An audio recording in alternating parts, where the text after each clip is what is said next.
Magandang umaga po sa inyong lahat. Magandang umaga rin sa ating pastor, sa mga manggagawa, sa mga kapatid ni Kristo, higit sa lahat sa ating mahal na Panginoon. Nakita ko po ang oras, mag-aalas 10 pa lang, so mahaba-haba po yung oras natin. Sapagkat mahaba-haba rin po yung ating pag-aaralan. 84 slides. Pero hayaan ko po na tatapusin ko po ito ngayon para sa inyo upang ating po mapag-aralan ng mabuti sapagkat ito ay mahalaga. At inaanyaan ko po lahat na magbukas na kanilang Biblia. Hindi ko po sinasabing pinagpuyatan ko to, pero oo, pinagpuyatan ko nga to. 3 o'clock na po ako nakatulog, kapatid, kaya medyo inaantok pa po yung itsura ko. Pagpasensya niyo na at ang aking buhok, okay naman yung buhok ko. Okay. Lagi po kasing sinasabi ng asawa ko na hindi daw maayos yung buhok ko kapag tumatayo ako sa pulpito. So pag-aaralan natin ngayon is yung continuation po ng ating pinag-aaralan, yung motivational series. Nag-start po ito dahil sinabi po ng aking asawa, bakit hindi ka mag-motivational series para yung mga kapatid ay namomotivate? Ang sabi ko naman sa kanya, kahit ano sa salita ng Diyos is motivating para sa Kristiyano. Sabi ko ganyan sa kanya. Hindi, yung nakaka-motivate talaga para sa kanila. O sige, sabi ko na lang. Kaya inumpisan ko po ito, no? Yung una pong pinag-aralan natin is huwag tayo magtiwala sa ating sarili, magtiwala lamang tayo sa Diyos. Kaya nga yung motivational series, nakaugat siya sa paniniwala lamang sa Diyos at hindi sa ating sarili. At yung pangalawang na pag-aralan natin, last Sunday, magtiwala lamang tayo sa Diyos at huwag tayong magtiwala sa ating sarili sapagkat kung magtitiwala tayo sa ating sarili, wala tayong katapatan sa ating sarili na pangwalang hanggan. Ngunit ang katapatan ng Diyos ay pangwalang hanggan. Kung siya ay nangako sa bawat isa, ito ay kanyang tutuparin. Bakit? Sapagkat siya ay tapat. Ang kanyang katapatan, kapatid, ay hindi lamang katapatan. Ito ay dakila. Ito ay dakilang katapatan. Ito ay banal na katapatan. Walang katulad na katapatan na pangwalang hanggan. At sa part 3, kapatid, kung pag-usapan natin ng katapatan ng Diyos, pag-uusapan naman natin ngayon ang biyaya ng Diyos sa bawat isa sa atin. Kung makikita ninyo, napapansin ninyo, ang ating iglesia ay naipangalan sa biyaya ng Diyos sa bawat isa sa atin, sapagkat ito ay mahalaga na ating maintindihan, sapagkat ito ang ebanghelyo ng Diyos. Kung babasahin niyo yung buong Book of Romans, i-explain sa inyo ni Pablo itong bagay na ito. Ngunit sa umaga na ito, kapatid, hindi Romans yung ating bubuksan. Ang ating pong key verse ngayong umaga na ito is Ephesians chapter 2 verse 1 to 10. Ako po ay maglalaro lamang dyan sa chapter na yan, pero ako ilalabas din, mag-exegete ako ng kaunti. So yung gagawin po natin ngayon is exposition, parang Bible reading and Bible study na rin, no? Upang lalo nating maintindihan ang biyaya ng Diyos sa bawat isa sa atin. Hayaan niyo po na basahin po itong Ephesians chapter 2 verse 1 to 10. Kayo nooy mga patay sa inyong mga pagsalansang at mga kasalanan na dati ninyong nilakaran ayon sa lakad ng sanlibutan ito, ayon sa pinuno ng kapangyarihan ng ipapawid ng Espiritu na ngayon ay gumagawa sa mga anak ng pagsuway. Tayong lahat ay dating nabuhay sa gitna ng mga ito sa mga pagnanasa ng laman na ating ginagawa ang nais ng laman at pag-iisip, at tayo nooy mga katutubong mga anak ng kapuotan, gaya naman ng iba. Ngunit ang Diyos, palibasa'y mayaman sa awa, dahil sa kanyang malaking pag-ibig sa atin, maging noong tayo'y mga patay sa pamamagitan ng ating pagsuway o pagsalansang sa ating pagkakasala, binuhay niya tayo kay Kristo, at ito ay sa pamamagitan ng biyaya, tayo ay naligtas. At tayo'y muling binuhay na kasama niya at pinaupong kasama niya sa sangkalangitan kay Kristo Jesus, upang kanyang maipakita sa mga panahong darating ang di masukat na kayamanan ng kanyang biyaya sa kagandahang loob sa atin sa pamamagitan ni Kristo Jesus. sapagkat sa biyaya kayo'y naligtas sa pamamagitan ng pananampalataya, at ito'y hindi sa pamamagitan ng inyong sarili, ito'y kaloob ng Diyos. Hindi sa pamamagitan ng mga gawa, upang ang sino man ay huwag magmalaki o magmayabang, sapagkat tayo'y kanyang pinakamahusay na gawa na nilalang kay Kristo Jesus para sa mabubuting gawa na inihanda ng Diyos nung una pa upang siya nating lakaran. Palakpakan po muna natin ang Panginoon. Ito ang salita ng Diyos na pag-aaralan natin ngayong umaga na ito. Dalangin ko po na ang bawat isa ay makinig ng mabuti at pag-aaralan po natin ito ng in-depth o mas malalim upang mas natin maintindihan. Huwag po kayong tumingin sa aking itsura, tumingin po kayo sa ating pinag-aaralan. Okay? Right.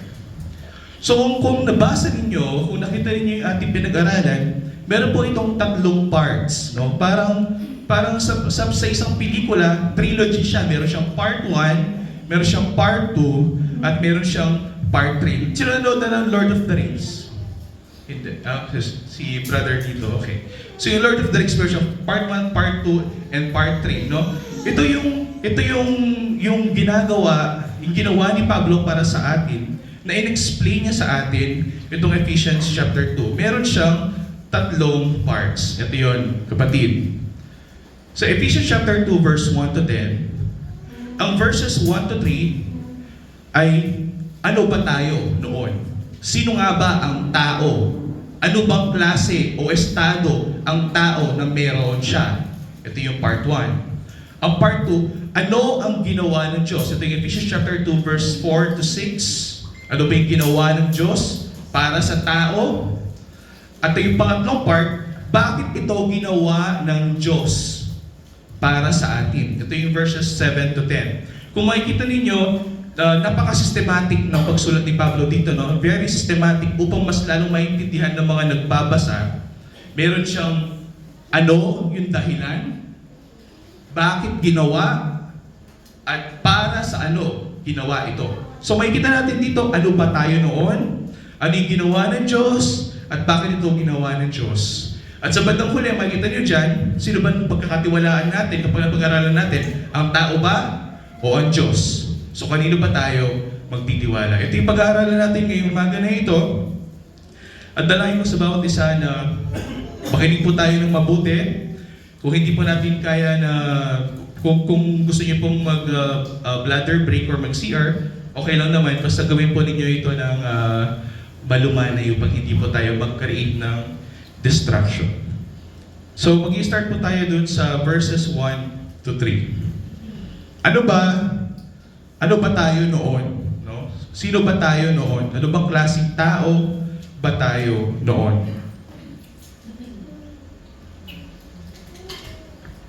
Ito kapit yung pag-aaralan natin dito ay yung gawa ng tao. Tayo, kapatid.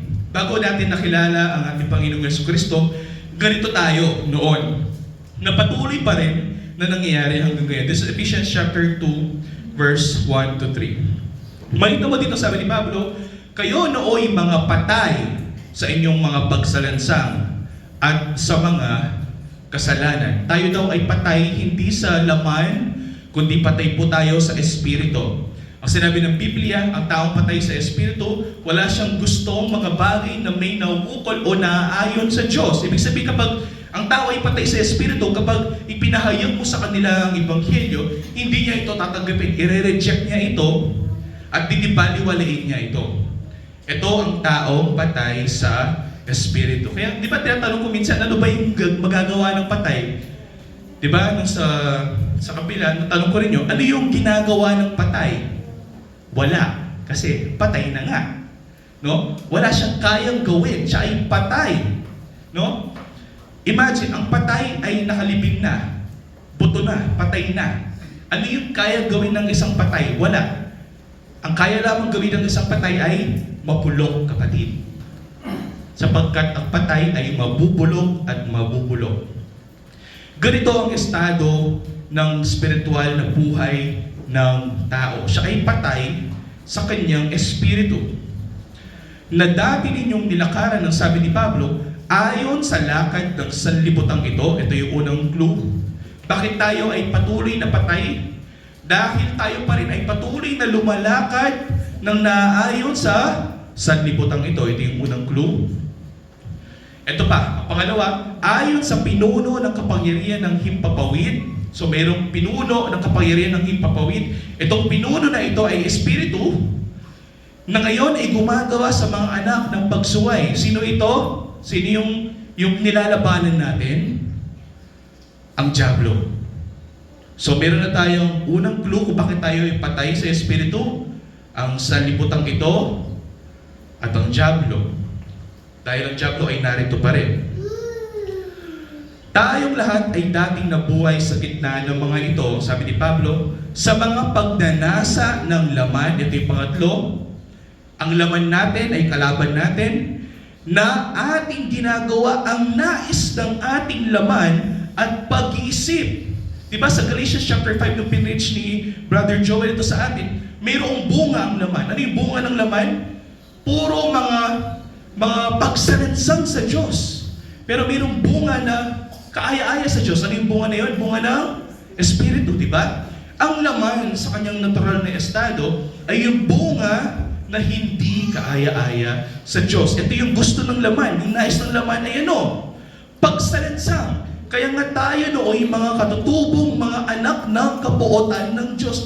Ang Diyos ay nagagalit sa bawat isa sa atin. Ano yung sinabi sa Romans chapter 3? Walang matuwid, wala kahit isa. Wala ni sino man ang nakaabot sa kaluwalhatian ng Diyos. Tayo lahat ay mga anak ng pagsuway. Tayo napupuot ang Diyos sa atin. This is the bad news. Ito yung estado ng tao, kapatid. We are dead in our trespasses. Tayo yung mga buto o tuyot na nailibing sa gitna ng disyerto. Diba? Ito yung problema natin, kapatid. May kita mo dito na meron tayong tatlong superpowers. Merong makapangyarihang mga elemento kung bakit tayo ay nananatiling patay. Na patuloy pa rin na gumagawa sa mga tao kahit na kay Kristo sila. Itong tatlong elemento na to ay patuloy pa rin gumagawa sa bawat isa sa atin. Ano yung nakita natin sa Ephesians chapter 2 verse 1 to 3? Una, ang mundo. Ang mundo na patuloy na lumalayo sa mga gusto ng Diyos.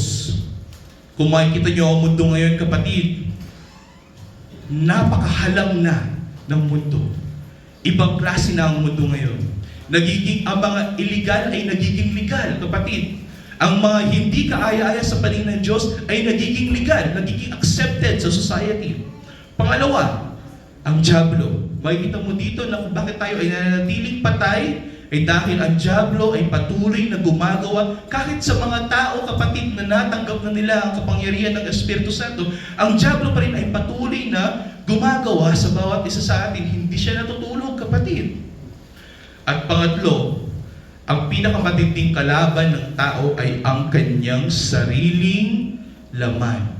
Kaya dito natin sasabihin na hindi natin pwede pagkatiwalaan ng ating sarili sapagkat ang ating sariling laman, ang ninanais lamang niya ay yung mga bagay na hindi kaaya-aya at kalugod-lugod sa Diyos. Dahil ang bunga ng laman ay pakikiyapid, kapatid. No? Pagnanakaw, sexual immorality, kapatid. Hindi to bunga ng mga na kay Kristo Jesus. Ito yung tatlong bagay, kapatid, itong tatlong superpowers na ito, ang dahilan kung bakit tayo ay nananatiling patay sa Espiritu. Alam nyo, kapatid, example na lang. Noong panahon ni Noah. Babalik tayo sa Genesis, kapatid, noong panahon ni Noah. Ang mga tao ay napakasama, kapatid. At ito ang sinabi ng Panginoon tungkol sa mga tao.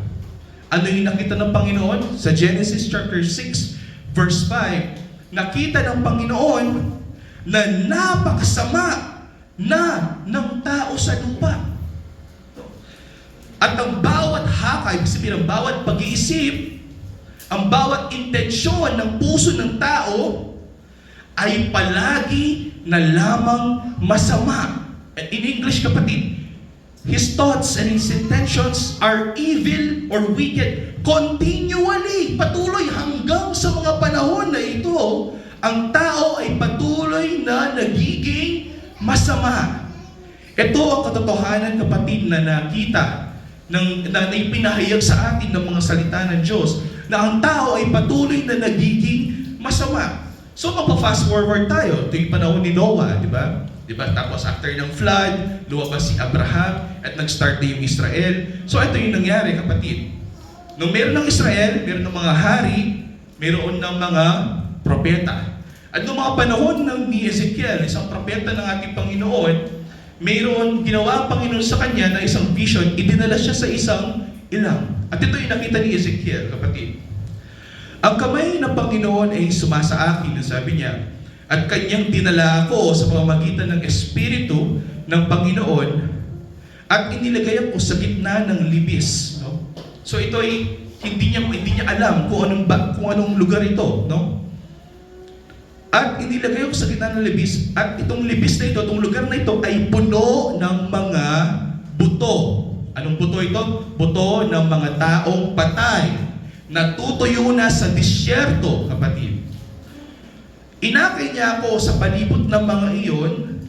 Napakarami niyon sa libis, at ang mga iyon ay tuyong-tuyo. Itong mga butong ito, kapatid, ay tuyong-tuyo sa ilalim ng init ng araw sa disyerto, kapatid. Ito yung nakita ni Ezekiel, kapatid. At nakikita ito ni Ezekiel bilang representante ng Israel, kapatid. Ang mga tao sa kanilang natural na estado ay parang butong tuyong-tuyo, patay sa disyerto, kapatid. Ganon ang estado ng tao. Nakita ito ni Ezekiel, kapatid, dahil pinakita sa kanya ng Panginoon. At patuloy pa rin itong nangyayari ngayon.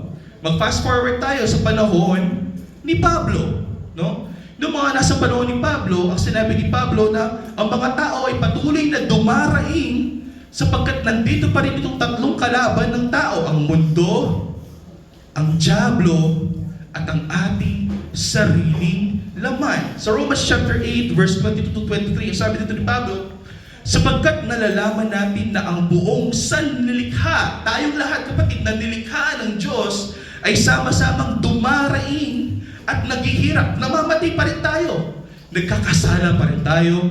Nabubulok pa rin ang ating mga katawan sa pagdaramdam na hanggang ngayon ay dinaramdam natin. Hindi lamang ang sanlibutan na ito, ang sabi ni Pablo, at hindi lamang ang sanlilikha, kundi pati naman tayo. Tayong mga pinili ng Diyos, tayo mga nasa iglesia na ng Panginoon, tayo pa rin ay patuloy na dumaraing. Kahit tayo ay naipanganak na sa pamamagitan ng Espiritu, meron na tayong unang bunga ng Espiritu, tayo pa rin ay patuloy na dumaraing sa ating mga sarili. Bakit? Tayo pa rin ay nagkakaroon ng karamdaman. Tayo ay naghihirap, nasusugat ka,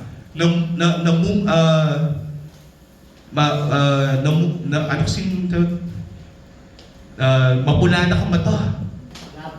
Nalalabo na yung mata. No? Ikaw ay nagkaroon ng arthritis. Dumaraing pa rin tayo sapagkat tayo pa rin ay nasa ating laman. Nandito pa rin ang dyablo na siyang hari ng kamatayan. At tayo pa rin ay nasa mundong ito na patuloy na lumalayo sa Diyos. Ito yung katibayan na tayo yung mga patay sa ating mga espiritu. Na kahit tayo mga pinili ng Diyos ay patuloy pa rin magkakasala sapagkat tayo ay nasa ating mga laman. No? Kaya nga, sabi ni Pablo, dito tayo ay masidhing naghihintay sa pagkukuk ng Diyos para sa ating, para tubusin ang ating mga katawan upang tayo magkaroon ng glorified body sapagkat pag meron na tayong glorified body, malalabanan natin, hindi na tayo gagawa ng kasalanan. So hanggang ngayon, dinaranas pa rin natin yung mga bagay na ito kahit yung mga pinili ng Diyos para sa kaligtasan. Ito yung katotohanan, kapatid, na kahit tayo ay nasa pananampalataya, we are tinatawag nila simul, justus, et peccator. Ano ibig sabihin nun? Sa Latin, sa English, we are simultaneously just and sinner. Kahit tayo ay mga naging matuwid na sa harapan ng Diyos sa pamamagitan ng ating Panginoong Jesucristo, tayo pa rin ay mayroong kapasidad na magkasala sapagkat tayo ay nasa ating mga laman. Itong mga bagay ito ay nangyayari hanggang sa mga panahon nito, ang sabi ni Pablo. Sapagkat nandyan pa rin ang mundo na patuloy na lumalayo sa Diyos, ang diablo na patuloy na tumutok sa atin, at ang ating sariling laman na pinakakalaban natin. Kaya nga sabi ko, sa series na ito, nung nais mo na maintindihan mo ang pag-ibig ng Diyos sa buhay mo, huwag ka magtiwala sa iyong sarili. Sapagkat kung nagtitiwala ka sa iyong sarili, at timo mo nang magtiwala ka sa sarili mong laman. Magtiwala tayo sa Diyos, sapagkat siya lang ang may kakayahan. So makikita natin dito na ito ang tao. Ang laman ay patuloy na makasalanan at masama.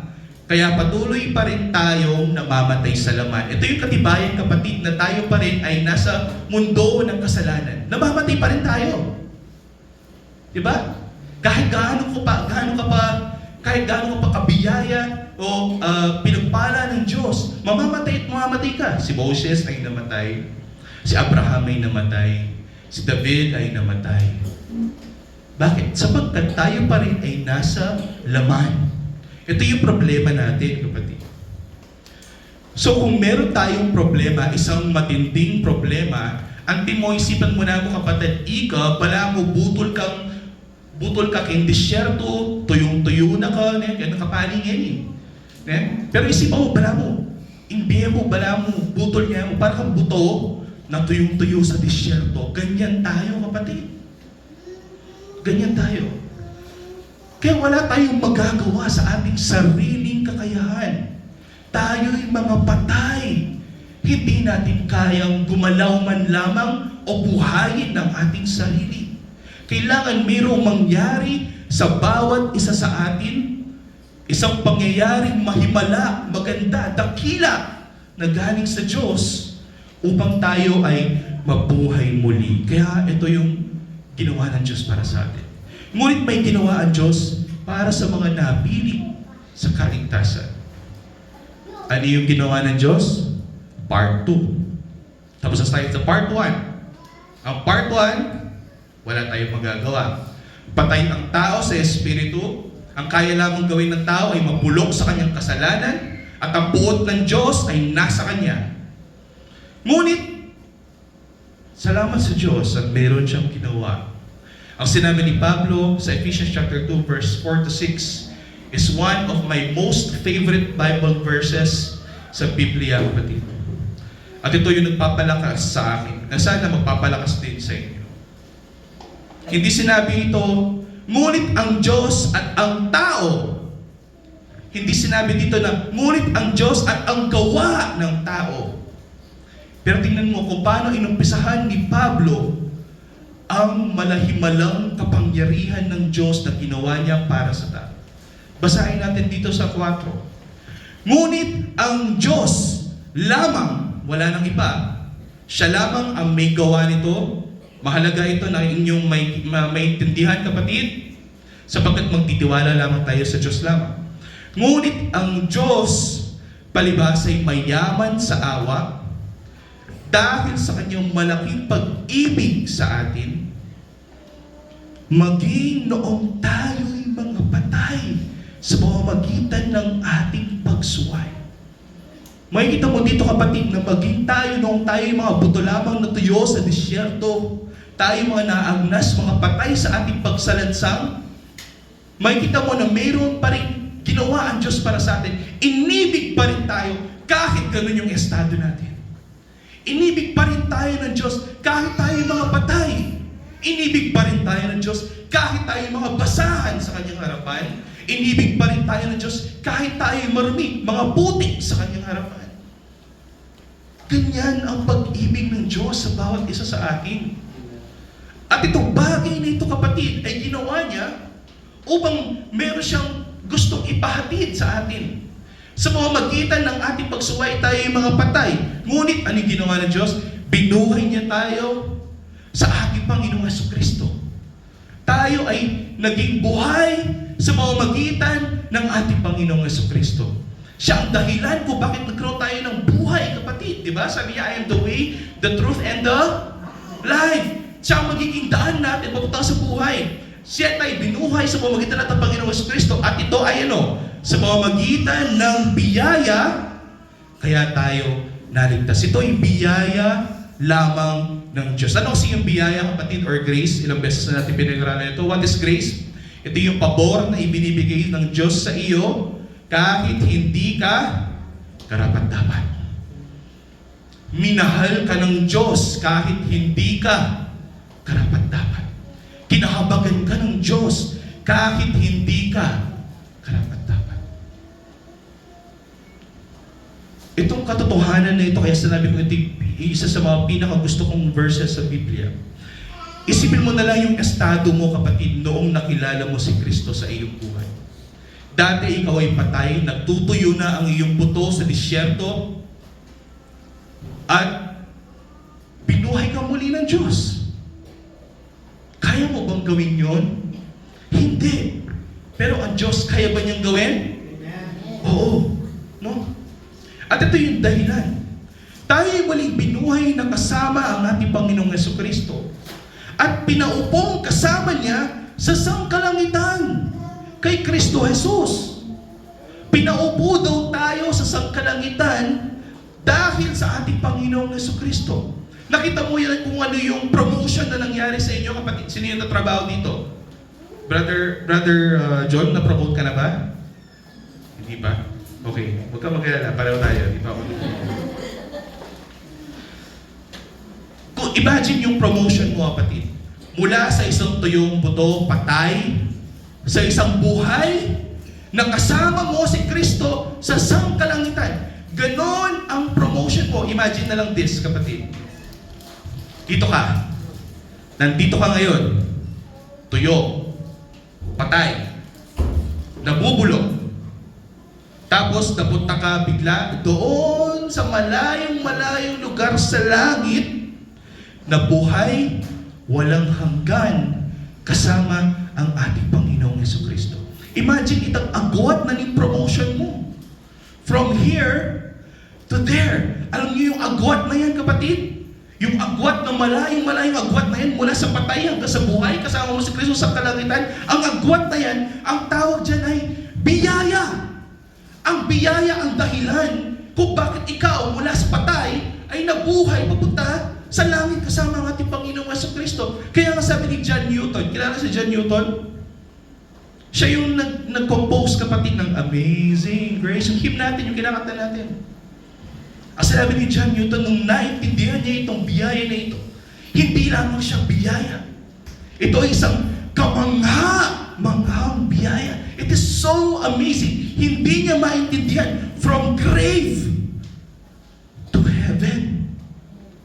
Itong bagay na ito, itong agwat na ito, kapatid, itong napakalaking agwat ay nailapit dahil sa pamamagitan ng biyaya ng Diyos. At ang biyaya ng Diyos ay napakamangha-mangha, napakadakila, hindi natin maintindihan.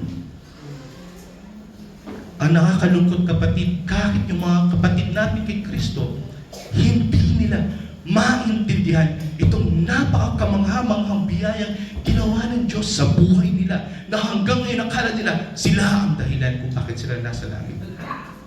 Itong mga bagay nito, kapatid, ay hindi ma-stress, no? Totoo man, lagi natin kinakanta. Kung naiintindihan niyo yung kinakanta ninyo, kamangha-mangha, O Diyos, ang iyong biyaya, no? Na nagligtas sa tulad ko na masama. Ganon tayo, kapatid. Ganon yung ginawa ng Diyos sa bawat isa sa atin.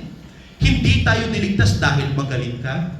Hindi ka niligtas ng Diyos dahil mabait ka. Hindi ka niligtas ng Diyos dahil ikaw yung pinakamayaman na tao, pinakaprominente, o magaling ka magsalita, o ikaw ay isang tao na may impluwensya, pilantropo. No.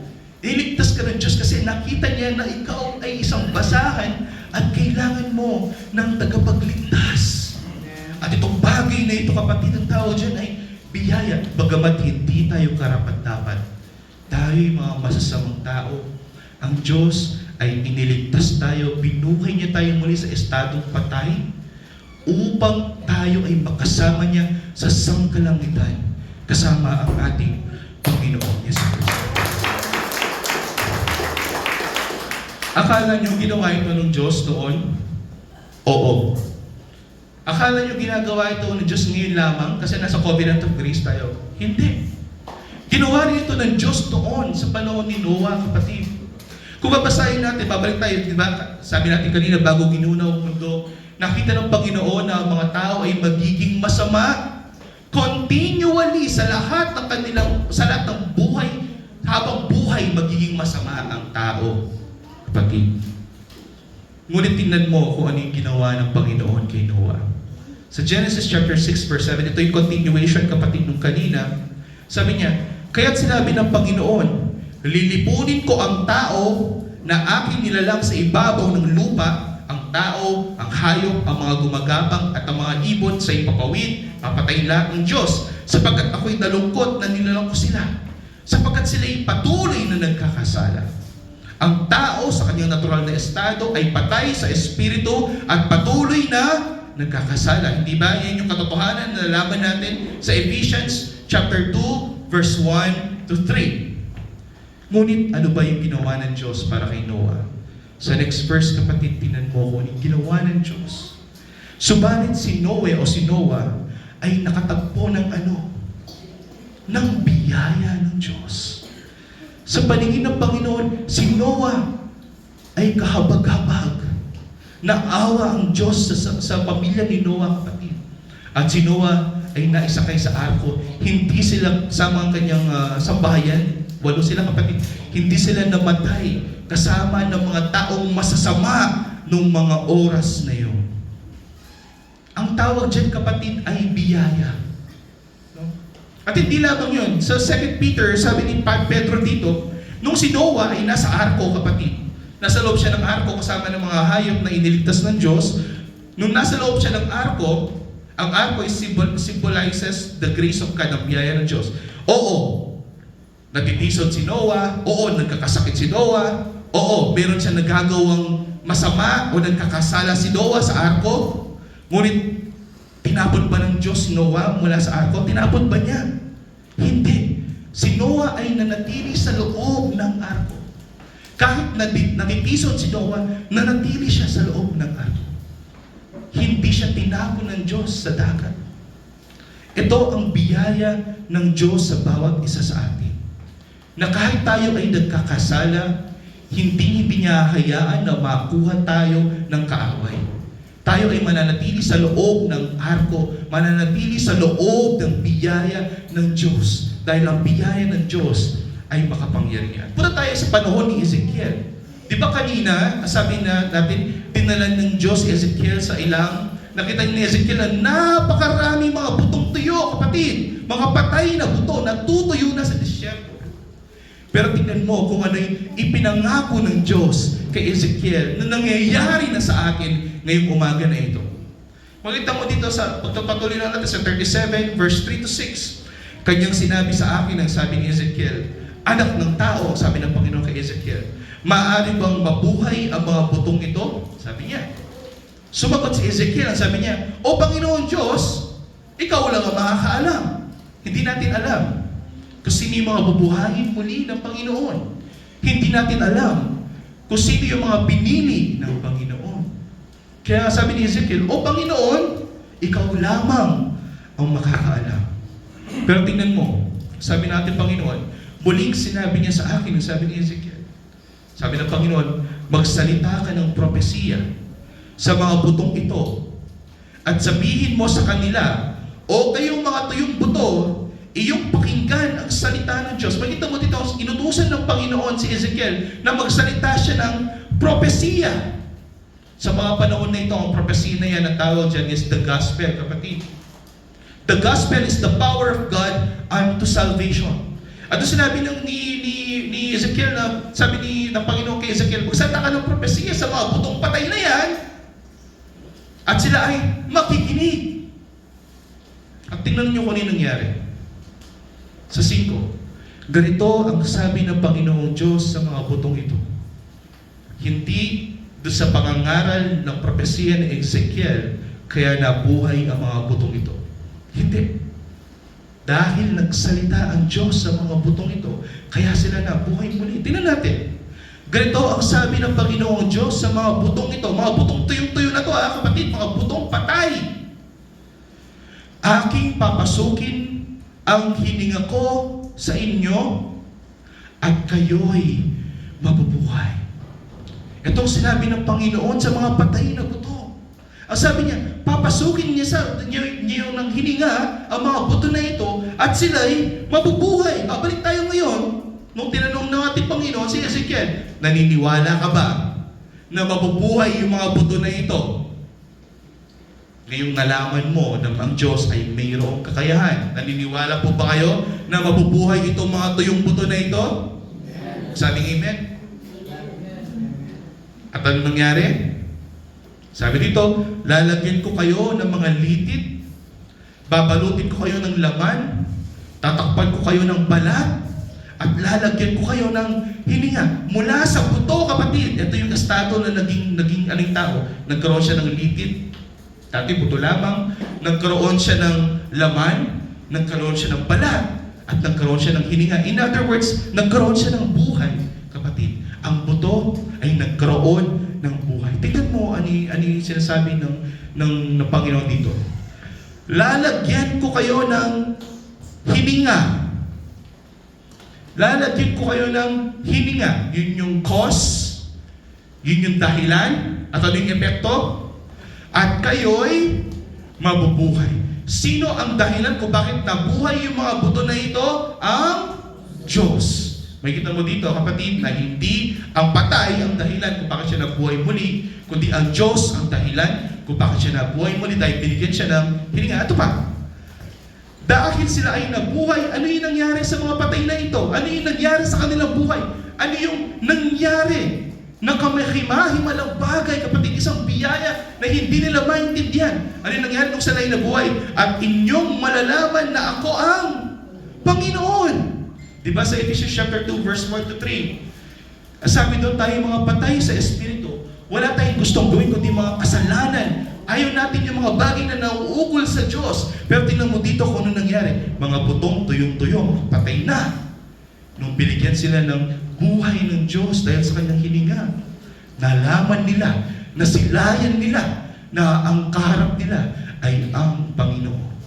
Di ba ang sabi ni Kristo kay Nicodemus? Nicodemus, kailangan mabuhay kang muli para makita mo lamang ang kaharian ng Diyos. Para makita mo, kailangan buhayin kang muli. Kasi wala kang kakayahan sa iyong patay na espiritu na makita man lamang ang kaharian. Tingnan mo ang ginawa ng Diyos. Nilagyan niya tayo ng hininga at tayo ay nabuhay at nalaman natin sa ating buhay na siya ang ating Panginoon. Anong nauna? Nalaman natin na siya ang Panginoon o binuhay niya tayong muli? Nakita niyo ba? Nakikita niyo ba kung ano nangyari dito? Ito yung pangako ng Panginoon sa bawat sasampalataya sa ating Panginoong Jesucristo. Mag-jump na tayo sa verse 13 and 14. Same chapter, pero verse 13 and 14 lamang. Ang sasamakita mo dito kung ano yung cause at kung ano yung effect. Ano yung dahilan at ano yung epekto. Sabi sa 13, inyong malalaman na ako ang Panginoon, ito yung epekto. Malalaman daw natin ang Panginoon, na siya ang Panginoon, na siya ang Diyos. Makikita natin ang kaharian kapag ating binuksan ang inyong mga libingan. Doon pa lamang natin makikita o malalaman na ang Panginoon ay Panginoon. Kapag binuksan ng Panginoon ang ating mga libingan mula sa pagkapatay, kailangan buhayin kang muli upang makita mo lamang ang kaharian ng Diyos. Kaya nga sa John chapter 3, it makes sense. Sabi niya, Nicodemus, kailangan mabuhay kang muli upang makita mo lamang ang kaharian ng Diyos. This is it.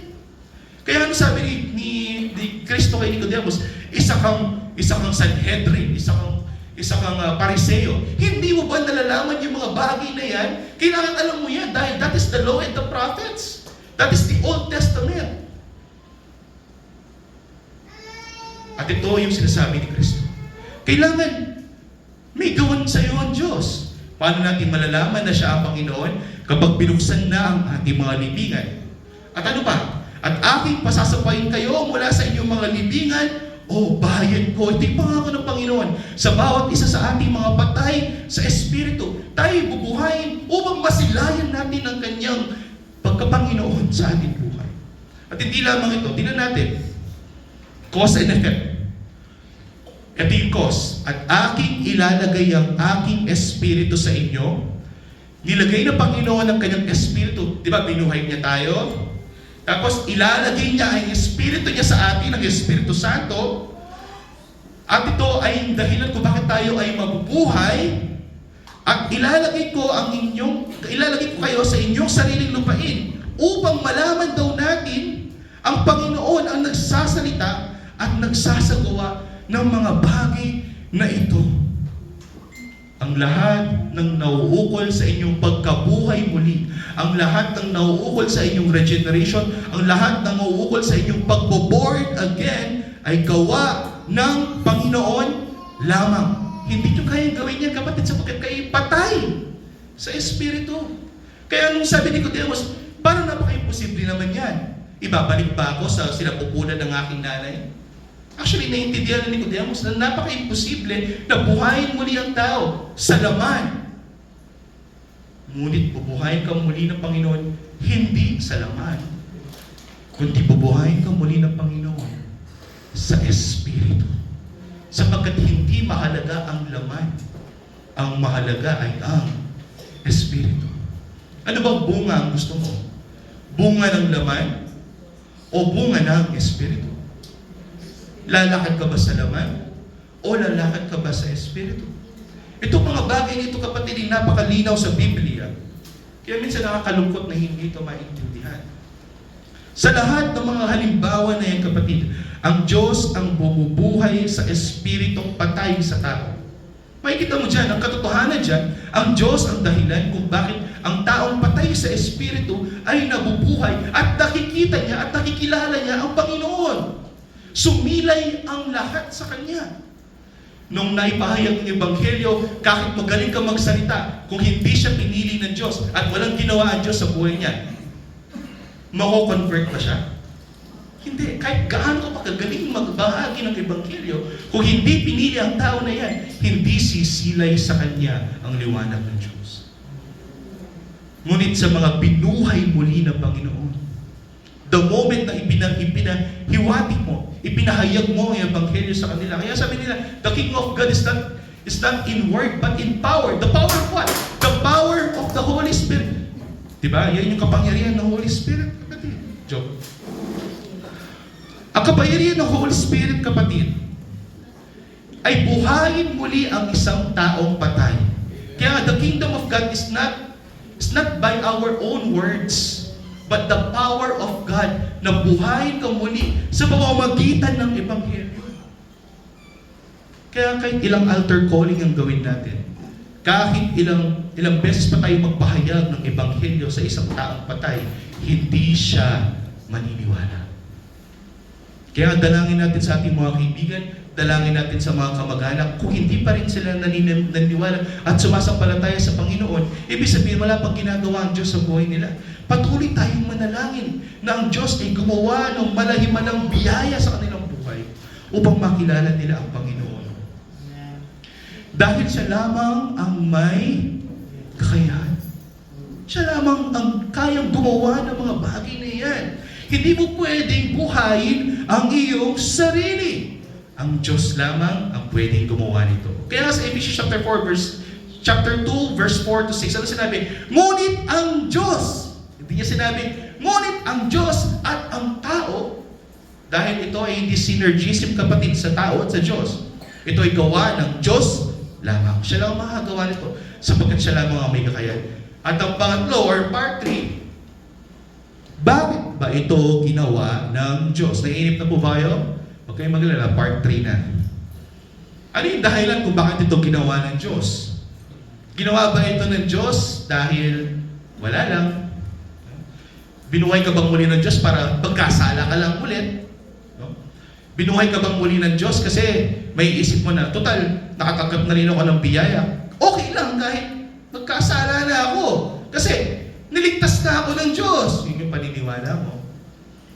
Pero hindi. Yan ang sinabi ng Biblia. Napakalino na hindi naman ganyan ang sinabi ng Biblia.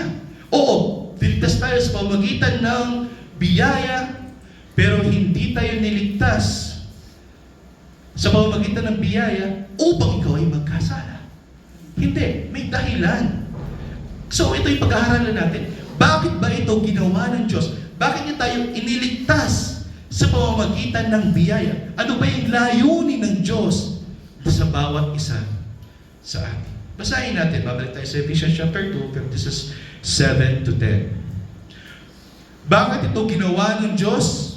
Upang Kanyang maipakita sa panahong darating ang hindi masukat na kayamanan ng Kanyang biyaya. Upang malaman natin sa buhay natin kung gaano kamangha-mangha itong biyaya na ito na ipinagkaloob sa inyo. Kamangha-mangha, O Diyos, ang iyong biyaya. Mula sa isang patay na tutuyo sa disyerto, sa buhay na walang hanggan, kasama ang Panginoong Jesucristo sa langit. Ang agwat na iyon, kapatid, ang promotion na yun, sa gobyerno ang tawag dyan, quantum leap. Kung nasa salary grade 1 ka, bigla ka na lang salary grade 25. Quantum leap yung tawag dyan, kasi ang layo ng agwat, from 1 to 25. Ganyan ang ginawa ng Diyos sa bawat isa sa atin. Ang agwat na iyon, kapatid, ang tawag dyan ay biyaya. At ang biyaya na yan ay hindi lamang biyaya. Isang kamangha-manghang biyaya. Isang biyaya na kailanman hindi natin kayang suklian sa Diyos. Nang nakakalungkot minsan, binidibaliwala ng mga Kristiyano. Itong biyayang napakahalaga na ikaw ay binuhay mula sa patay, na nakilala mo si Kristo, na patuloy kang namumuhay sa paglilingkod sa Diyos, ay isang malahimalang biyaya, na pinakamahalagang biyaya sa lahat. Pero dinidibaliwala natin. Mas pinufocus natin ang ating mga sarili sa mga ibang biyaya. Sa mga biyayang napakababaw, kapatid. Na sana hindi tayo gano'n. Itong biyaya na ito, kailangan maintindihan natin. Bakit? Upang kung maintindihan natin ito, malaman natin sa buhay natin kung gaano kayaman at hindi masukat ang biyaya ng Diyos na ipinagkaloob sa atin, na kagandahan loob sa atin sa pamamagitan ng ating Panginoong Jesucristo. Kaya nga mayroong conclusion si Pablo dito. Ito yung conclusion niya sa 8. Sapagkat sa biyaya, kayo'y naligtas sa pamamagitan ng pananampalataya. Kanino? Sa ating Panginoong Jesucristo lamang. By grace alone, sola gratia, by faith alone, sola fide, in Christ alone, solus Christus. By grace, through faith, you have been saved. Ito yung sinabi sa Ingles, kapatid. At hindi ito sa pamamagitan ng inyong sarili. Kaya sabi ko, huwag tayo magtiwala sa ating mga sarili. Umuulan na ng ano.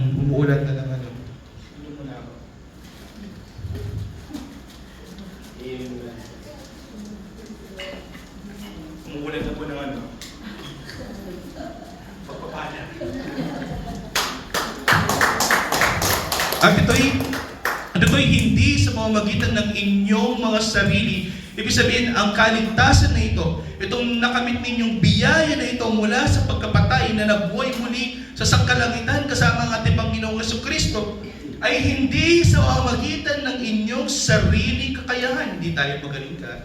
Hindi dahil isa kang worker, hindi dahil isa kang preacher, hindi dahil isa kang prominenteng tao sa mundong ito. No. Itong biyaya na ito ay hindi dahil sa ating mga sarili. Ito ay kaloob ng Diyos lamang. Kung makita ninyo, ang pananampalataya ay kaloob ng Diyos. Makikita niyo yan?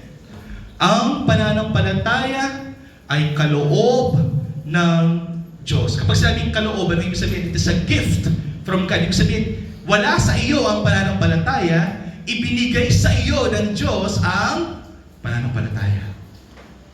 Nakukuha ba? Kung nasa inyo ang pananampalataya, ibig sabihin, ito ay sa pamamagitan ng inyong sarili. Ito yung sinabi sana ng Biblia, hindi.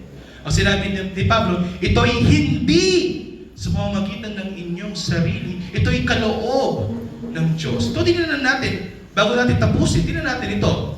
Ang pananampalatayang galing o kaloob ng Diyos. Galing, double L. Nag-autocorrect yata yung ano.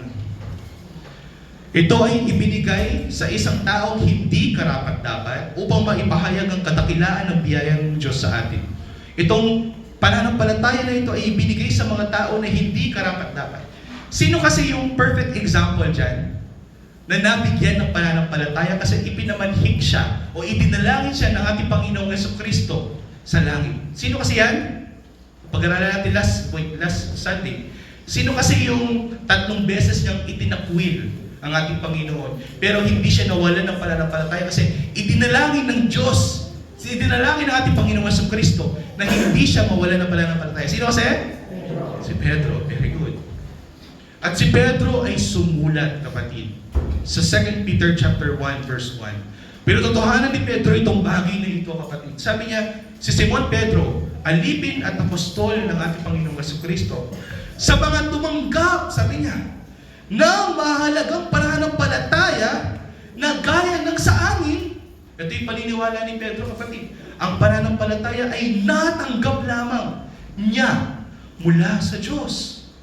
Kaya nga, ito sabi sa mga tumanggap ng mahalagang pananampalataya na gaya din naman sa amin, gaya din tulad niya, na nakatanggap din ng biyaya sa pananampalataya sa ating Panginoong Jesucristo, na siya'y idinalangin ng ating Panginoon upang hindi siya mawala sa pananampalataya sa pamamagitan ng katwiran ng ating Diyos sa tagapagligtas na ating Panginoong Jesucristo. Ang dahilan kung bakit nasa pananampalataya ka ay dahil tayo ay itinakda para sa ating Panginoong Jesucristo na sumampalataya para sa Kanya. Ito ay naihayag na, kapatid. Ito'y kaloob ng Diyos sa bawat isa sa atin. Ang pananampalataya ay hindi galing sa patay na tao, sapagkat ang patay na tao ay mananatiling patay. Di ba yun yung katotohanan na nalaman natin kanina? Hanggat walang gagawin sa iyo ang Panginoon, hindi mo man lamang makikita ang kaharian ng Diyos. Kaya the moment na binuhay kang muli ng Diyos sa pamamagitan ng kanyang biyaya, instant din ang inyong pananampalataya, kapatid. Split second. Ganun lang yun. Buhayin ka muli, boom, pananampalataya. Ano sinabi? Kapag binuhay ka muli, malalaman mo na siya ang iyong Panginoon. Nagkautanay. Pananampalataya. So ano yung nauna? Pagbubuhay muli o pananampalataya? Pagbubuhay muli at pananampalataya. At ang pananampalataya ba ito ay galing sa'yo? Hindi. Ito ay kaloob ng Diyos. Tinanggap natin ito sa pamamagitan ng biyaya ng Panginoon. Sapagkat binuhay niya tayo muli. Ang pananampalataya na ito, kapatid, huwag sana kayong mainip, marami pa namang oras, 10:45 pa lang. Ang pananampalataya na ito, ang nagpagaling sa lungko sa templo, malapit sa portico ni Solomon. Ano na rito? Silver and gold have I none, sabi ni Pedro. But such I have the I give, sabi niya sa lungko. In the name of Jesus Christ of Nazareth, rise up and walk. Diba? At itong lungko na ito, kapatid, ano nangyari sa kanya? Humihingi siya ng alms, pero wala nang maibigay si na Pedro. So, ang binigay ni Pedro sa kanya ay paggaling sa kanyang karamdaman sa pamamagitan ng ating Panginoong Jesucristo. At nakita ito ng mga tao sa templo, na mangha sila at nangyari.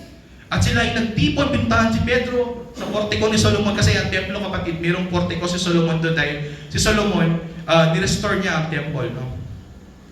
So nakita ito ng mga tao, kapatid, at pinuntahan si Pedro. At ang sabi ni Pedro, bakit kayo namamangha? Bakit kayo namamangha sa mga bagay na iyan? At ito yung sinabi niya. At sa pamamagitan ng pananampalataya sa kanyang pangalan, itong pananampalataya ng tao na ito sa pangalan ni Kristo, at ang kanyang pangalan, ang pangalan ni Kristo, ang nagpalakas sa tao na ito. Hindi ang tao na yun, hindi si Pedro, kundi ang pangalan ng Kristo ang nagpalakas sa tao na iyon. At ang pananampalataya na ito ay galing kanino? Sa ating Panginoong Jesucristo. Kaya, ano ito yung sinabi ni Pedro? At sa pamamagitan ng pananampalataya sa kanyang pangalan, di ba sabi niya, in the name of Jesus Christ, rise up and walk. Ang kanyang pangalan ang nagpalakas sa tao, kaya tumayo siya at lumakad.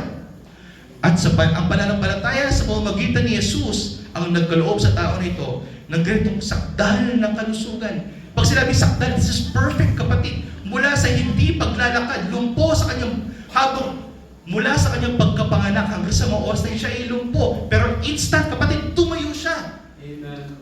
That is perfect healing, kapatid. Absolute healing na ginawa ng Diyos sa buhay ng tao na iyon. At yung mga tao ay namangha. Huwag kayong mamangha sapagkat ang pananampalataya ng tao na ito ay pananampalataya sa ngalan ng ating Panginoong Jesucristo na siyang author, sabi ni Hebrews. Sino ang ating Panginoong Jesucristo? The author and the finisher of. Very good. Ang dahilan kung bakit tayo ay nasa pananampalataya ay dahil ang ating Panginoong Jesucristo ay mabiyaya sa bawat isa sa atin. Siya ang author, kapag sinabing author, siya ang simula ng pananampalataya. Siya ang nagkaloob ng pananampalataya. At siya rin naman ang magwawakas nito sa buhay natin. Ipa-perfect niya itong pananampalataya nito. The author and the perfecter. Ililigtas ka niya, kapatid, sa pamamagitan ng inyong pananampalataya. So it makes sense. By grace, through faith, you have been saved. Faith in who? Jesus Christ. Not by your own works. This is all a gift from God. And these things, kapit, napakalaga ng mga bagay na yan, kapit. Kaya hindi gawa ng tao ang pananampalataya. Hindi siya galing sa tao. This is not a work of man. Huwag niyong isipin na ang pananampalataya ninyo ay gawa ninyo, kapatid. Ito ay biyayang kaloob lamang ng Diyos sa bawat isa sa atin. At bakit ito napakahalaga na kailangan natin maintindihan? Bakit? Sabi ni Pablo, balik tayo sa Ephesians chapter 2 verse 9.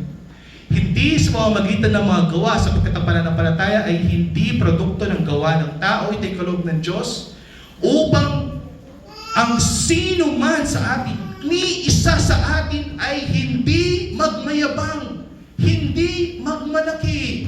Sapagkat kung sa tingin mo galing sa iyo ang pananampalataya na iyan, darating ang araw kapag hinarapan mo ang Panginoon sa hukom, sasabihin mo, Panginoon, iligtas mo ako sapagkat ako'y sumampalataya sa iyo. Ipagmamayabang mo ang inyong pananampalataya. Ano sasabihin ng Panginoon sa iyo? Lumayo ka sa akin. Lumayas ka sa akin. Hindi kita nakikilala. Sapagkat hindi naman iyon ang Ebanghelyo. Ang Ebanghelyo, kapatid, ay tayo ay naligtas dahil lamang sa biyaya ng Diyos. Upang malaman natin sa ating buhay, upang kung sino man ang mapuri sa ating buhay, upang kung sino man ang maluwalhati sa ating buhay, hindi ang ating mga sarili, kundi ang Diyos lamang sa buhay natin. Napakalino ng mga bagay na yan. Bakit mahalaga na hindi tayo dapat magmayabang o magmalaki sa ating ginagawa? Bakit? Kasi, in-explain din naman ito ni Pablo. Kaya sabi ko nga, yung Ephesians chapter 2 is very systematic, kapatid.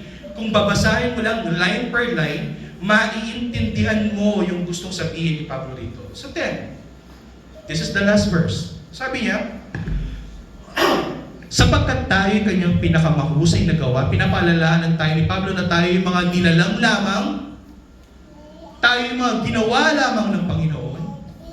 Wala tayong sariling sovereign will. Meron tayong free will, pero ang free will natin ay alipin ng kasalanan. Tayo patay. Para magkaroon tayo ng will, para man lamang piliin natin ng Diyos, kailangan gawin siya sa bawat isa sa atin. Buhayin niya tayong muli. Sa pamamagitan ng biyaya, palitan niya ang batong puso mo ng pusong buhay. Upang makita mo lamang ang kaharian ng Diyos. Kaya nga mahalaga na kailangan, isipin natin ito na mabuti. Sapagkat tayo kanyang pinakamahusay na gawa, Romans chapter 9. Who is the clay? Sino ang clay sa Romans chapter 9? Sino ang kinuhubog ng potter? Tayo. Sino ang potter? Ang Panginoon. Ang clay ba, pwede siya umumungal, sabi niya, bakit mo kinuhubog ng ganyan? Bakit mo ginagawang ganyan? Hindi. Ang sinabi sa Romans chapter 9, sino ka ba? Tao. Para questionin mo ang kalooban ng Diyos na ginagawa niya sa buhay mo. Tayo mga, tandaan mo kapatid, kung ano yung estado mo dati. Patay ka. Tuyo. Buto. Kaya huwag tayo magmayabang. Ang Diyos ay may gawa ng bawat isa sa atin. Bakit niya tayo, tandaan mo, sapagkat tayo kanyang pinakamahusay na gawa na nilalang kay Kristo Jesus para sa ano? Para sa kasalanan? Sinabi ba dyan na kapag natanggap mo na yung biyaya, malaya ka na na gumawa ng kasalanan kasi tinanggap mo na yung biyaya. Sa biyaya lamang eh. Hindi, kapatid. Ito yung misconception kasi kapag pinipreach itong sa biyaya lamang. Akala nila wala ng works. Akala nila wala ng mabubuting mga gawa. Biyaya lamang eh. So kahit hindi pala ako makinig ng Ebanghelyo, pwede naman ako ligtas ng Diyos kasi biyaya lamang pala. Ay magkasala na ako. Kasi nagpunta na ako ng altar call, sinabi ko rin yung sinner's prayer, patawarin mo sa akin mo, tinatanggap kita bilang Diyos at Hari ng aking buhay. O, pag-uwi sa bahay, tongking. Ayusin na yung murahin ng asawa, bubugin ng asawa, okay lang. Kasi tinanggap ko na si Kristo eh. Biyaya lamang pala eh. No? Kung babasahin mo lamang ng mabuti, yung chapter, kapatid, napakalinaw. Na sinabi dito na tayo nilalang para kay Kristo upang gumawa tayo ng mga mabubuting mga gawa. Sabi ni Kristo sa atin, if you love me, keep my commandments. Ano yung commandment ni Kristo? Love God and love others. Kapag pinalakura mo yung asawa mo, do you love your wife?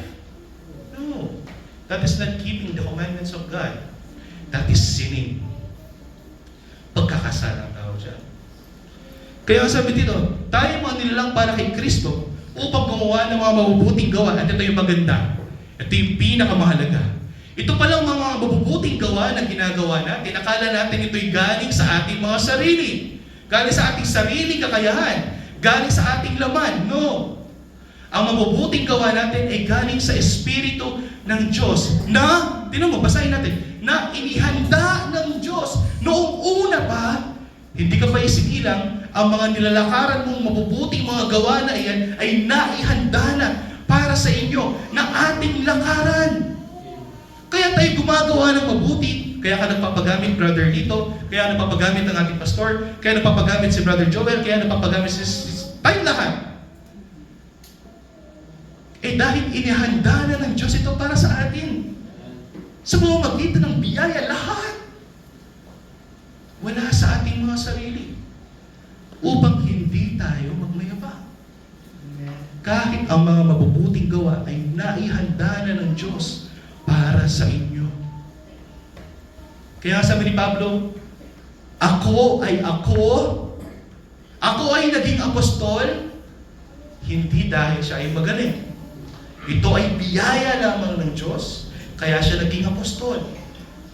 Si Pastor Noel ay naging pastor, hindi dahil siya ay magaling magsalita, kundi dahil biyaya lamang ng Diyos, kaya siya naging pastor. At kapag naiintindihan natin itong bagay na ito, hindi ka ba pupunta sa iglesia ng Diyos at purihin mo ang Diyos sapagkat lahat pala ng mga bagay na ginagawa mo ay galing sa Kanya. Ngayon, worship makes sense. Ano kasi ibig sabihin ng worship? From the word, wordskype.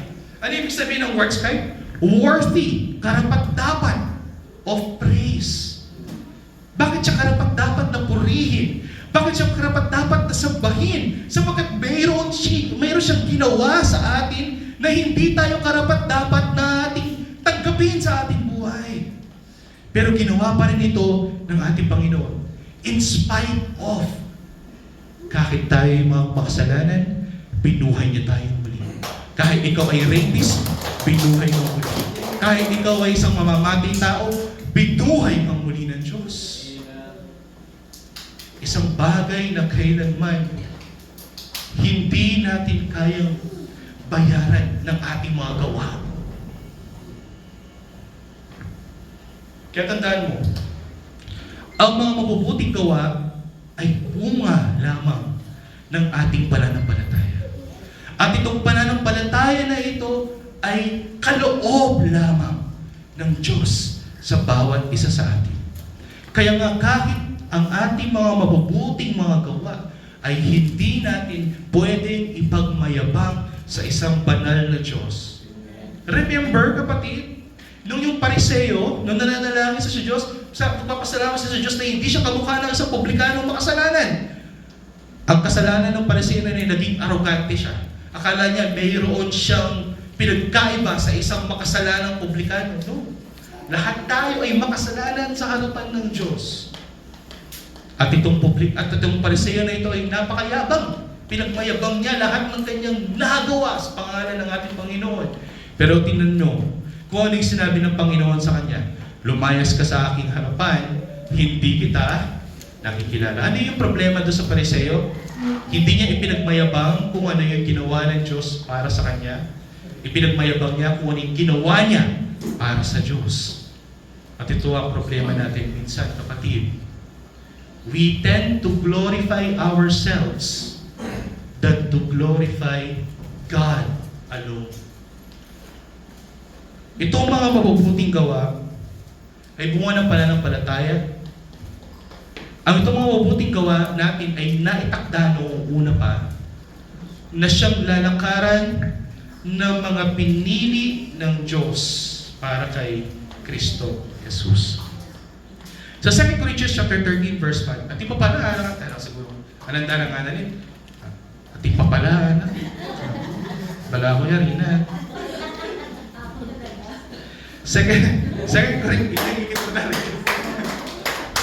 Corinthians chapter 13, verse, sabi mo 84 slides to.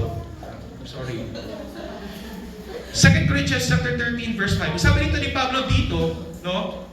Kung naihayag mo yung mga bagay na yan, kailangan, kung ikaw ay tutunay na kay Kristo, kung ikaw ay tunay na tupa ng Diyos, kung ikaw ay tunay na nakakatanggap ng biyaya at isang pananampalataya na galing sa Diyos, hindi pananampalataya na galing sa tao. Kasi may pananampalataya galing sa tao. Yung pananampalatayang huwad, patay, walang mabuting paggawa. Sa James, di ba? Ang pananampalatayang walang mabubuting gawa ay pananampalatayang patay. So, ito pananampalataya na galing sa laman. Pwede mo kasi sabihin na sumasampalataya ako kay Kristo pero hindi yan nakikita sa kanyang buhay. Di ba? So, ito yung sinabi ni Pablo sa 2 Corinthians 13:5. Siyasatin ninyo ang inyong mga sarili kung kayo'y totoong nasa pananampalataya. Kung ang pananampalataya tinanggap ninyo ay pananampalataya na mula sa Diyos. No? Hindi yung pananampalataya huwad na galing sa inyong mga sarili. Siyasatin ninyo. Subukin ninyo ang inyong sarili, sabi niya. Hindi ba ninyo nalalaman na si Kristo Jesus ay nasa inyo? Maliban, kayo'y nabigo sa pagsubok. Kung tayo ay patuloy na lumalakad sa laman, ano ibig sabihin nun? Wala si Kristo sa atin. Ito yung problema natin. Maraming, wag patubato sa langit,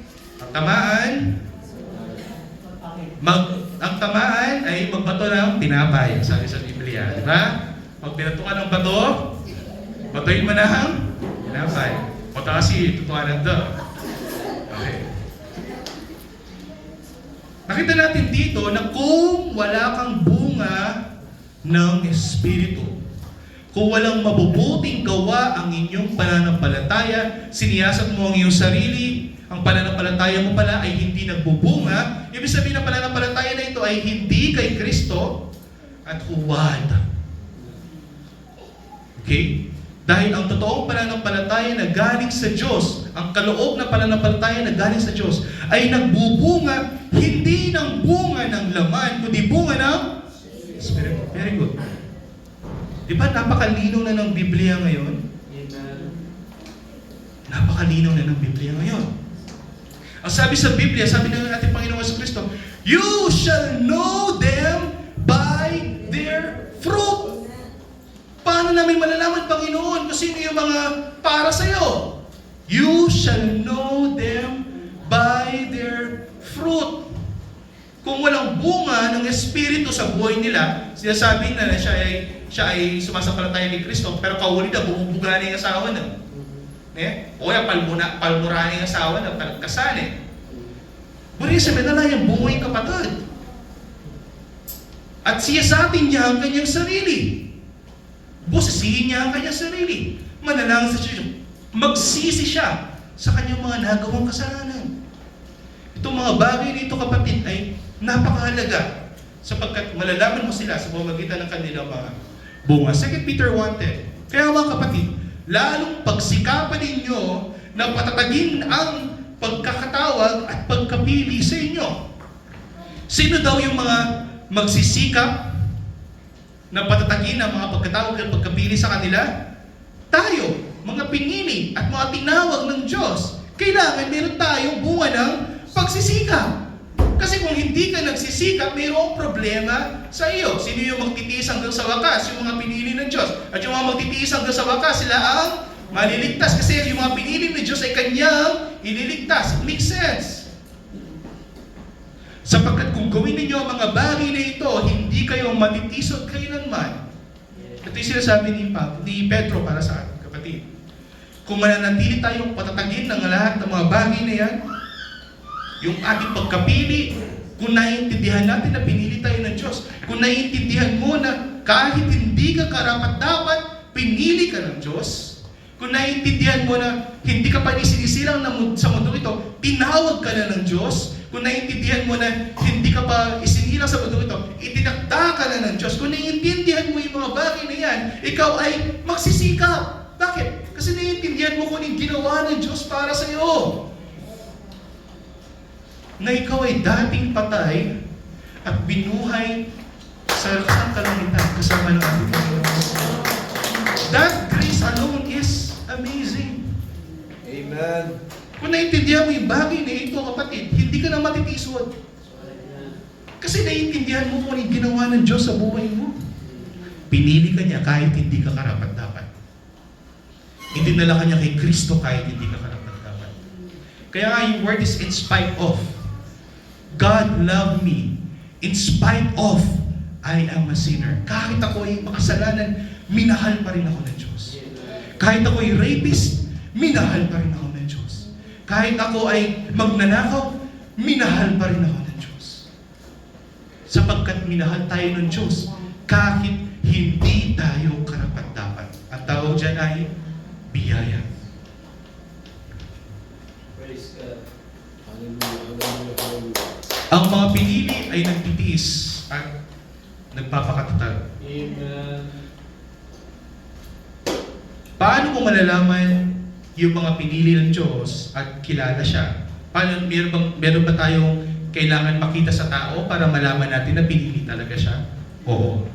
Sabi nyo sa 1 John 2:3, sabi dito, at ganito yung nalalaman natin na siya'y kilala natin, malalaman natin kung totoong kilala natin ang ating Panginoong Jesucristo kung tinutupad natin ang kanyang mga utos. Kung mayroong bunga ng mga paggawa, kilala natin ang ating Panginoong Jesucristo. Kasi napakadali na mag-altar call, sabihin mo, tinatanggap mo ang ating Panginoong Jesucristo, pero walang bunga, kapatid. Walang bunga. Kasi hindi sila binuhay muli ng Panginoon. Itong mga bagay nito, kapatid, ay mahalaga. Kasi, ang nagsasabi, kilala ko siya, kilala ko ang ating Panginoong Jesucristo, tinanggap ko siya sa buhay ko, nagpabautismo ako, etc. Bla bla bla. Pero hindi tinutupad ang kanyang mga utos ay sinungaling, sabi sa Biblia. Napakadali na sabihin mong tinanggap mo si Kristo. Napakadali na sabihin mong nabautismohan ka sa kanyang pangalan. Ilulubog ka lang naman sa tubig at iaahon muli. Napakadali na sabihin mo nag-a-attend ka ng church, pero hindi mo tinutupad ang kanyang mga utos. Patuloy ka pa rin nagkakasala. Yung kasalanang pinagsisihan mo sa altar calling ay ginagawa mo pa rin sa bahay. Itong mga bagay nito, kapatid, ay napakahalaga. Siyasatin mo ang iyong sarili. Sapagkat kung sinasabi mo na ikaw ay sa Diyos, pero patuloy ka pa rin gumagawa ng kasalanan, ay kasinungalingan. At ang katotohanan ay wala sa Kanya. Sino kasi yung katotohanan? I am the way, the truth. Sino? Ibig sabihin, si Jesus ay wala sa Kanya. Sinabi niya, tinanggap niya si Jesus. Ngunit wala sa Kanya si Jesus. Sapagkat madaling magpanggap na sumasampalataya ka sa Diyos at umasa sa sarili mong kakayahan. Pero hindi galing sa Diyos ang pananampalataya. Galing lamang sa iyo.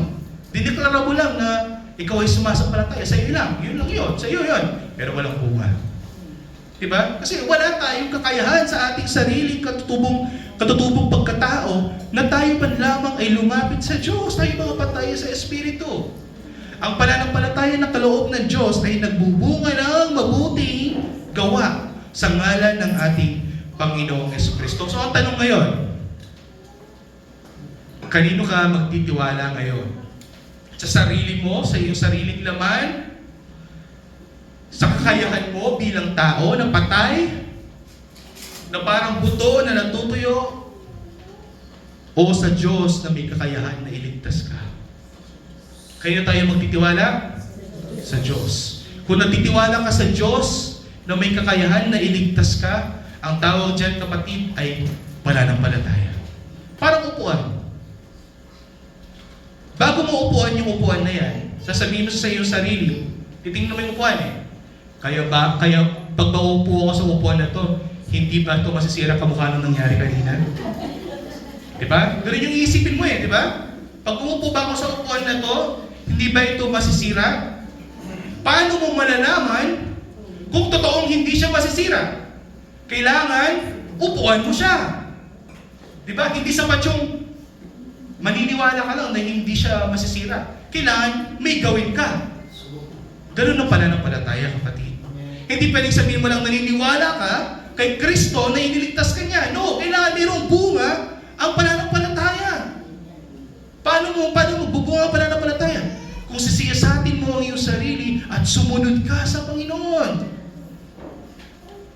At never ko sinabi na ang pananampalataya ay sapat na at ganun na lamang.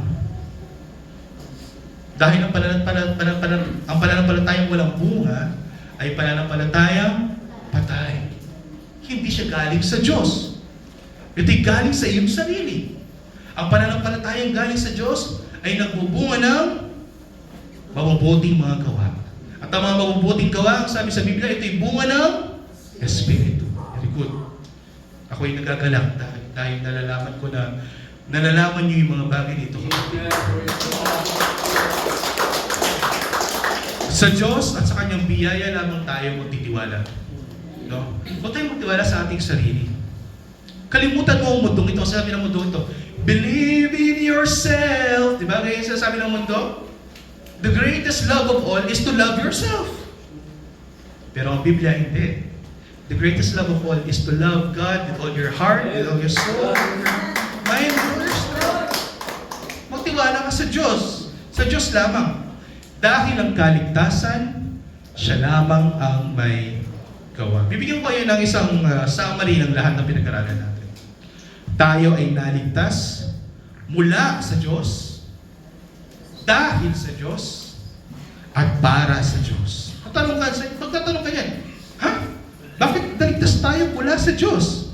Well, tayo ay naligtas mula sa puot ng Diyos. Na dati tayo yung mga makasalanan at napupuot ang Diyos sa atin. Kung napupuot ang Diyos sa atin, saan tayo pupunta? Sa impyerno. Di ba sabi mo nga, ang pinakamatinding kalaban ng tao ay hindi ang dyablo, kapatid. Ang puot ng Diyos. Katakot-takot na bagay ang mahulog sa kamay ng napupuot na Diyos. Pero tayo ay naligtas mula sa Kanyang puot. No? Hindi lamang yun. Tayo ay naligtas dahil sa biyaya at habag ng Diyos. At tayo ay naligtas para sa ikakalwalhati ng Diyos lamang. Tayo ay naligtas mula sa Kanyang puot. Tayo ay naligtas dahil sa Kanyang biyaya. At tayo ay naligtas para sa Kanyang ikakalwalhati. Wala ni isa ang ginawa ng tao dyan. kundi magkasala lamang, mabulong sa kanyang kasalanan. Pero meron tayong ginagawang mabubuting gawa. Bakit? Sapagkat meron tayong pananampalataya na kaloob din ng Diyos sa ating buhay. Kahit ang pananampalataya ay hindi natin pwedeng ipagmayabang. Lahat ng ito ay ginawa niya sa pamamagitan ng kanyang mabiyayang kamay at pusong tapat na kanyang pinili, na tayo kanyang pinili bago pa itinatag ang mundong ito. Ako ay magtatapos dito, kapatid. Sabi ng Sister Nicole, ay salamat. Ephesians chapter 1, verse 13 to 14.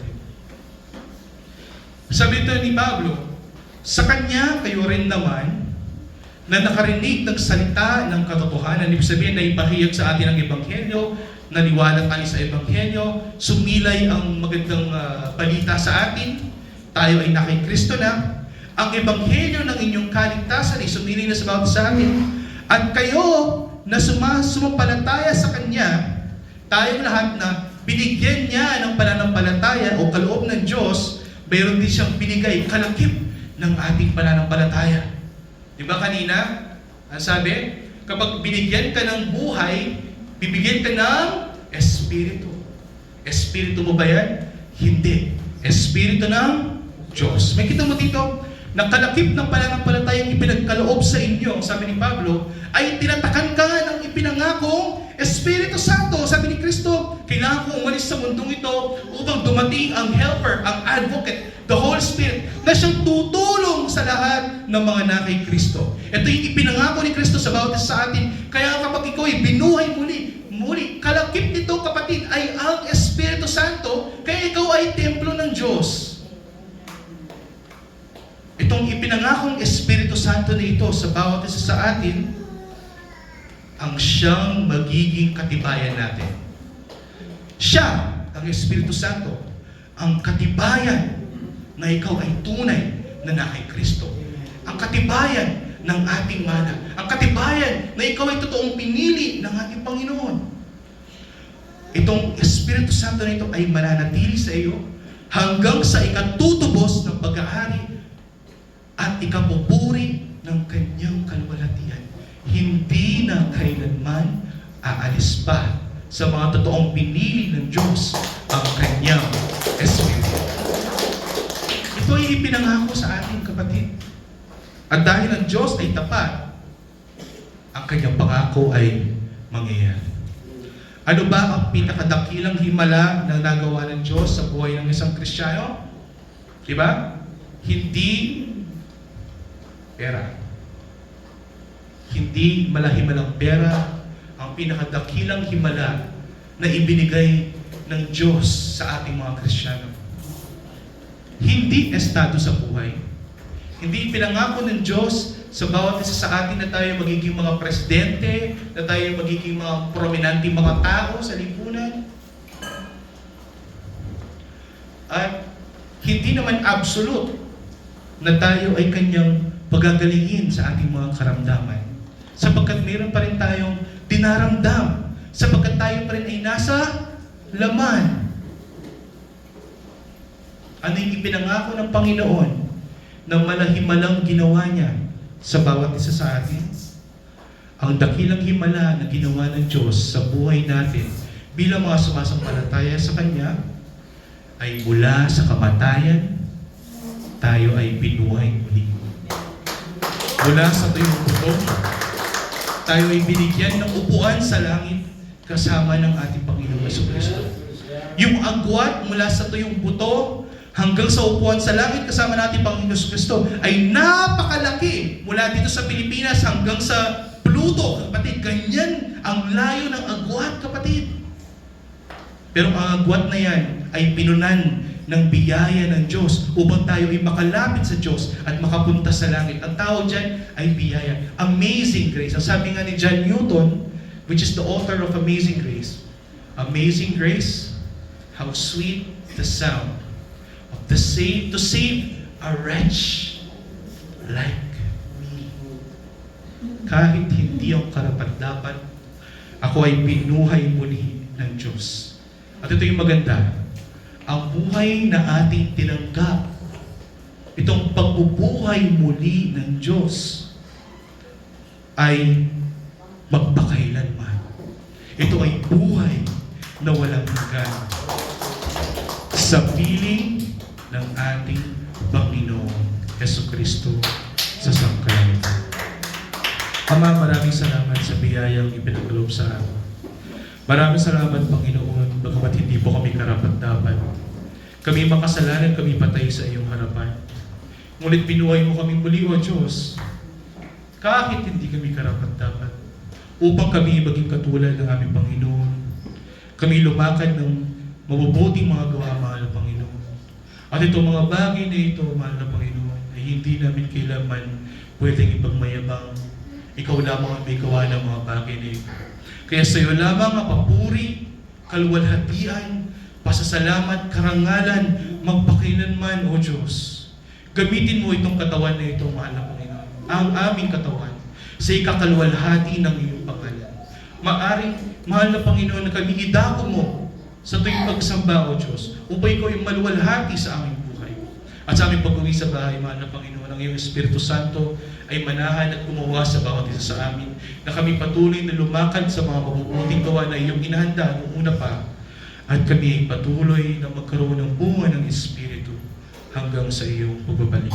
Lahat ng ito ay ang sabot na langit sa mga Panginoon pangalan